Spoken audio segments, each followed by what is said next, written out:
On January 7, 2024, officers with the Orlando Police Department responded to a call of a battery that took place inside of a bar downtown.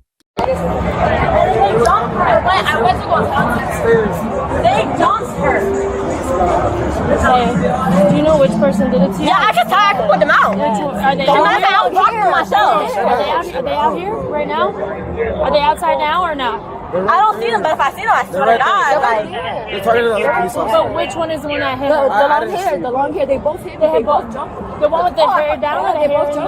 Kill, stop. Okay. Stop. The one with the long hair. Okay. I swear to God. Okay, I seen them, and I know the girl with the long hair because I had an ex-boyfriend, and we broke up, and I don't give a fuck. Look at her seen her, face. and I Look at her fucking and I face. went after her, like not running, but I was going to the stuff. So then I went to go talk to her, and I went to like grab her shirt like this, and then that's when she turned around and she hit me. She hit me, and then her best friend like pushed me, and then that's when they jumped me, and then I just like You didn't hit her at all? You just... I didn't. Hey, relax. It's not going to help the situation, okay? We're trying to figure out what happened. Okay. Right here is where this case takes a serious legal turn. The independent witness. When officers mention the bouncer observed the altercation, that's critical. In situations where both women are accusing each other, police rely heavily on third-party observations. But here's the problem. He didn't see the beginning. He only saw the middle of the fight. And that matters. If you walk into a scene and see one person holding someone's hair and throwing punches, that person instantly looks like the aggressor, even if they didn't start it. Legally, who threw the first punch can determine whether this was self-defense or aggravated battery. So ask yourself, does seeing only half the fight tell the full story? Do you want to press charges? We're already Okay, do you have the ID on you? What are you gonna do about it? Okay, can you give it to this officer? I'll take care of it. Just grab their ID, okay? She's saying that the one with the long hair scraped up her eye. Okay. So We're just yeah, I'll take it because it's let's just wait for the bouncer because they're trying to confirm with the bouncer because he's the one who observed it. gotcha. So he would be the independent witness. Okay. So they're just trying to confirm that because he's the one who said that she attacked the other girl. She attacked her. Yeah, that's what the bouncer's saying. So Okay. that the girl with the jean jacket, I guess the jean jacket attacked the chick with the So blue. as of right now, she's detained. She's not going. Yeah. Did she give any ID? Who? I think it's okay. Get off the phone. Cam, get off. What's your name? Cameron. Okay. Do you mind walking over here and talking to me? What happened? Alright, so me and her got some beef or whatever because she was okay. So I have an ex-boyfriend, right? Okay. She was with him for 2 years. We were no contact for 2 years, and then The boyfriend and you were no contact, or her? me and him. Okay. So hold on. I'm sorry. No, you're gonna talk to me. This is an investigation, okay? You're Okay, gonna talk to me and nobody else. Okay, so me and her had beef or whatever. We never seen each other, never spoke. Don't Just know. know that you have a mutual ex. Yeah. Okay. Now we're getting into motive, and motive can shape everything. A mutual ex. Elate threats. When I see you, I'ma slap you. If those messages exist, they could support a claim of self-defense. Prior threats can show intent. But here's the legal reality. Even if someone threatens you beforehand, that doesn't automatically justify excessive force. Self-defense must be proportional. If someone pulls your hair, can you legally respond by repeatedly striking them? That's where prosecutors draw the line. And emotionally, this escalated over someone neither of them was currently with. So was this fear in the moment, or unresolved jealousy boiling over? That's literally it. Okay. And then so she had texted me or whatever. She thought I was trying to get back with him. I wasn't. So she was like, "Oh, when I see you, I'ma slap you." So we're in the club or whatever. I guess I passed her. She seen me. I was walking up the stairs. You can pull the fucking video footage. You can pull it. I was walking up the stairs. She pulled my hair from behind. I turned around and see who it was, and then she swung. Okay. She swung. So of course I'm gonna defend myself and hit back. And then nobody was breaking it up. Her best friend hit my best friend, and then she tried stopping it all. My nails are fucked up. As you can see, she's bleeding. Like, this was unfucking called for. She did not have to do that ass shit. I got you. Let me see your hands real quick. Alright, so that's the one that got messed up. And that one?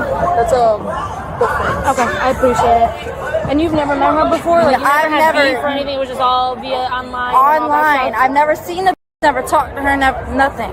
Okay. Is there any reason that it escalated to this point? I didn't see her at all tonight until I turned around after getting my hair pulled on the stairs and seeing it was her. Okay. So.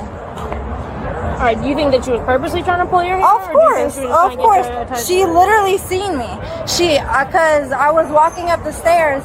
She must have blocked eye contact with me or something. I was looking around. I wasn't looking at people's eyes or whatever. And then, literally, as soon as we turned the corner to go upstairs, I feel like a tug on my hair.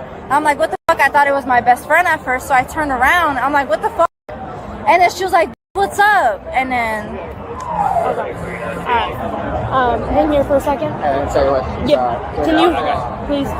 So he doesn't think they have cameras in that area, and they don't have playback right now. This dude saw it only halfway through, so he didn't see the initial. But what he saw was girl with the bloody face.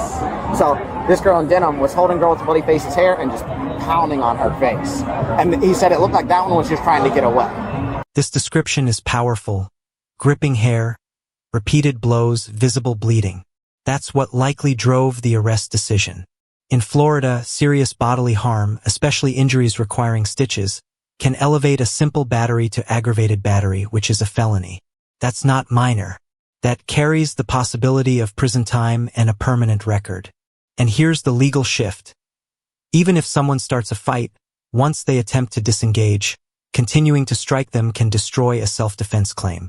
From the officer's perspective, one woman is bleeding, and a witness describes sustained punches. In that moment, probable cause is building fast. But is probable cause enough to guarantee conviction? That's what he said. He saw. Defensive marks. She's got like a gown. Yeah, and her fingernails broken too. If you saw So, that. if we can get a picture of her injuries, please, before he either takes her or cleans it up. Yeah. And then we'll attempt it just based on the. Do you need his info or anything from him at all? It's this as one long right as here. they've got his 1014. Okay. I'll make sure to get pictures. Yeah, just make sure please. this the bouncer right here. I'll get a photo of her Just real get quick. a photo of this, and then I'm gonna read her Miranda real quick, and then. Fucking stupid hoe. Dumb bitch, bro. Do me a favor. Why are you gonna? What's the point of? Take a seat. Just take a seat. Take a seat. No, I'm telling you in order. Bro. Okay, I have to read you something, and I have to ask some questions. Bro. Are you in handcuffs? Okay, so let me do my job. Okay. Okay, perfect. All right, you have the right to remain silent. Do you understand? Yeah. Anything you say may be used against you in court. Do you understand? Yeah. You have the right to talk to a lawyer before and during questioning. Do you understand? Yeah. If you cannot afford a lawyer and want one will be provided for you via question without charge. You understand? Yeah. Has anyone threatened you or promised you anything to talk to me? No. Okay. This is the moment it officially becomes criminal. When Miranda rights are read, you're no longer just explaining, you're a suspect. Notice how she keeps talking? She admits she swung. She admits physical contact.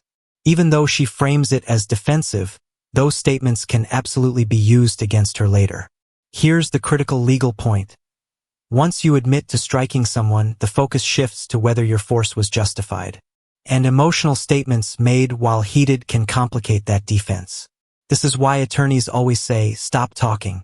Would you have kept explaining your side? Or asked for a lawyer right here? All right. I need a pace. Can I like stand Now, up? Okay. we're gonna have a conversation, okay?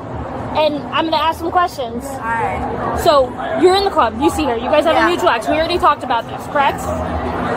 At what point did it become like, hey, I see her. I'm gonna start like hitting her? Nothing, bro. She literally pulled my hair. That's when I turned around and seen her. Okay. And what was the manner in which she pulled your hair?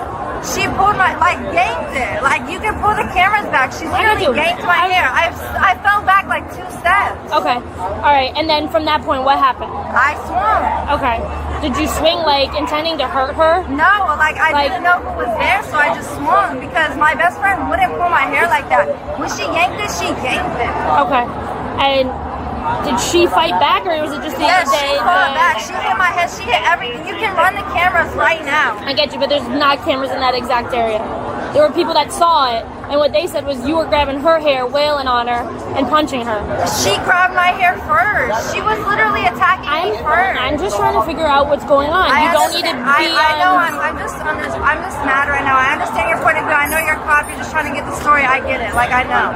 Okay. But I'm just like heated right now. I'm sorry. I'm getting an attitude. Like I don't mean to. It's just like my demeanor. I'm sorry. I get it, and I get you're mad. But I'm just trying to figure out exactly what happened to you, okay? I know. Because I don't want to arrest the wrong person or do the wrong thing to the wrong person. I have evidence that she said she was gonna slap me and do all this shit to me. So I mean, I can do whatever. She wanna go to court. I can press charges. She can press charges. I don't really give a fuck. I got evidence. Okay. So I don't really give a fuck. Okay. So there's nothing else that you want me to know or anything about the situation? Alright. Can I go sit with my best friend? Not right now. Not until this is over. Just hang here. I'm gonna. I got you. What?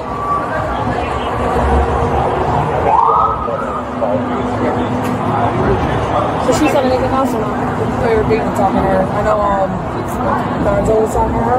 Okay. Yeah, they're saying she's gonna need stitches, so that's probably gonna be felony. Yeah. The word felony changes everything. This is no longer just a messy night out. This is jail, court dates, and potentially years of consequences. Officers mention stitches and injury severity, and that's key. Aggravated battery requires proof of intentional serious bodily harm. The visible gash likely pushed this over the edge. But here's what's interesting. There's no clear surveillance footage of the start. The independent witness only saw part of it. And both sides claim the other initiated.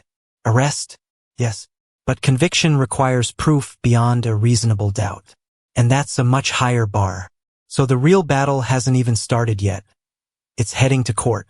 And we took pictures? Yeah, Nesbitt has his body camera, and I also had it on my camera. Alright, perfect.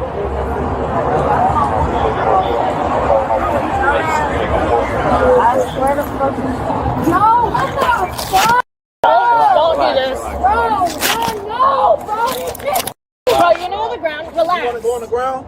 You better stop resisting before you get your face on the ground. I don't understand why, bro. She fucking did this shit first, bro. Now I'm going to jail, Yeah, you are. bro.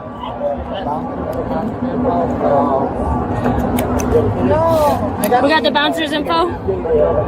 Somebody's got it? Someone's got it. I cannot see. Kiara, bro. Call my mama. Call Alyssa, bro. We're doing a 40 right here.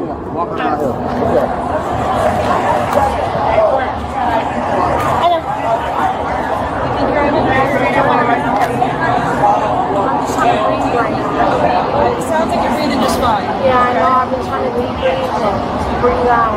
Okay. You're doing a good job. As far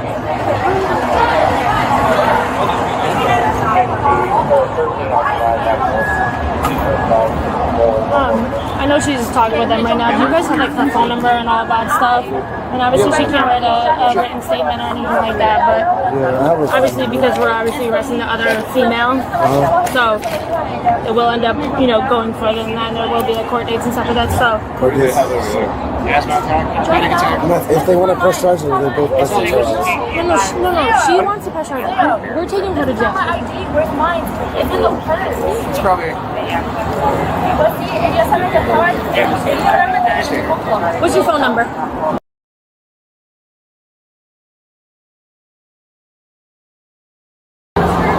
Pues literalmente tengo que ir al hospital porque me tienen que dar stitches. Yo no sé, like he's fucking Yeah, if we can get her on paper and what happened, that'd be perfect. Just because I know they're gonna ask for a written statement. Because I'm gonna go that route just because she's just gotta get stitches. That's like. ellos iban a venir acá abajo. Okay, yeah.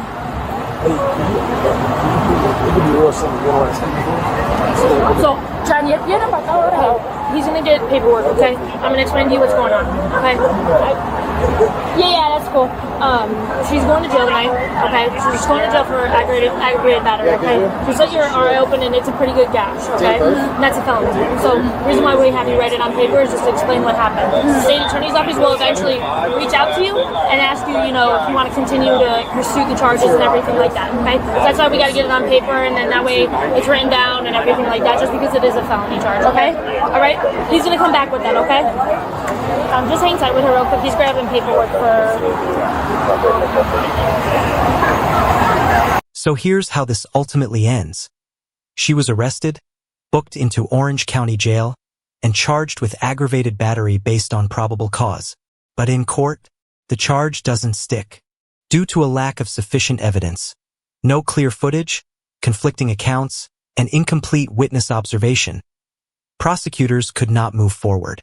And that highlights a critical legal distinction. Probable cause is enough for an arrest, but it is not enough for conviction. This case is a textbook example of how quickly emotions can escalate into felony charges, and how crucial solid evidence is inside a courtroom. Now we want to hear from you. Who do you think was really at fault here? Was this justified self-defense, or did it cross the line? If you found this case as shocking as we did, make sure to hit that like button, drop your thoughts in the comments, and don't forget to subscribe for more jaw-dropping courtroom breakdowns.